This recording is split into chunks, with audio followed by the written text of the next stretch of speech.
ኑሮ ጨመረ ምንም አትሆንም። አራቱ አቅጣጫ በጦርነት ድምጽ ታወከ ምንም አትሆንም። ቀስት ተወረወረ ምንም አትሆንም። እሳት ነደደ ምንም አትሆንም። ጉድጓድ ይቆፈራል ምንም አትሆንም። በሰሜን ከተዘጋ በደቡብ ይከፈታል። በምስራቅ ከተዘጋ በምዕራብ ይከፈታል።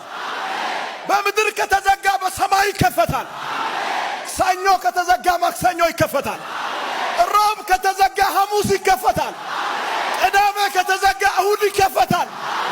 2014 ከተዘጋ 15 ይከፈታል። ዛሬ ከተዘጋ ነገ ይከፈታል። ምንም አትሆንም።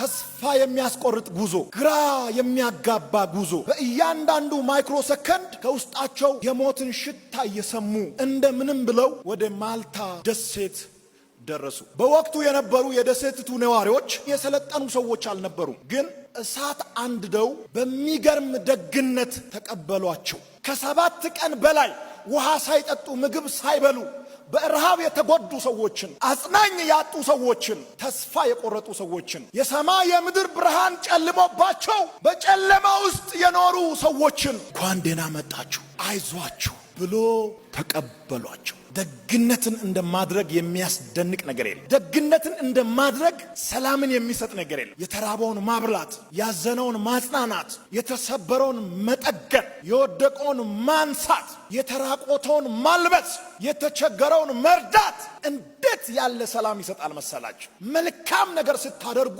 ውስጣችሁ ላይ ሰላም ይሰማል። ደግ ላደረገው ብቻ አይደለም ደግ መመለስ። መልካም ነገር ላደረገው ሰው ብቻ አይደለም መልካም ነገርን ማድረግ ያለባችሁ። እሱ ሲረግም አንተ ባርከው። እሱ መንገድን ሲዘጋ አንተ መንገዱን ክፈትለት። በ100 እጥፍ በርህን ይከፍታል።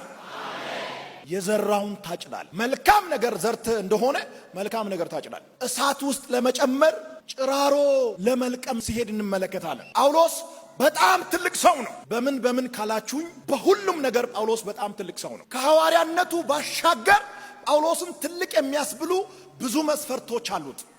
በዘር ትልቅ ነው፣ ፈሪሳዊ ነው። በእውቀት ትልቅ ነው፣ የሕግ አዋቂ ነው። በአገልግሎት ትልቅ ነው፣ በክርስቶስ ቀጥታ የተሾመ ሐዋርያ ነው። ግን ዝቅተኛ በሆነ ስራ ላይ ሲሳተፍ እንመለከታለን። ጭራሮ ለቅሞ ከማምጣት በላይ ተራ ስራ ምን አለ? ስራ ሲባል ጆሮ የምትይዙ እንጀራ ቀይ አይመቸኝም፣ ቢጫ አይመቸኝም፣ የሱቅ አይመቸኝም፣ ቤት ካልተጋገረ የምትሉ ሰዎች ማን ሰርቶ ትበላል? ዝቅ ብለ ስራ፣ ላብህን አንጠባጥብ፣ ጎንበስ ቀና በል፣ ውጣ ውረድ።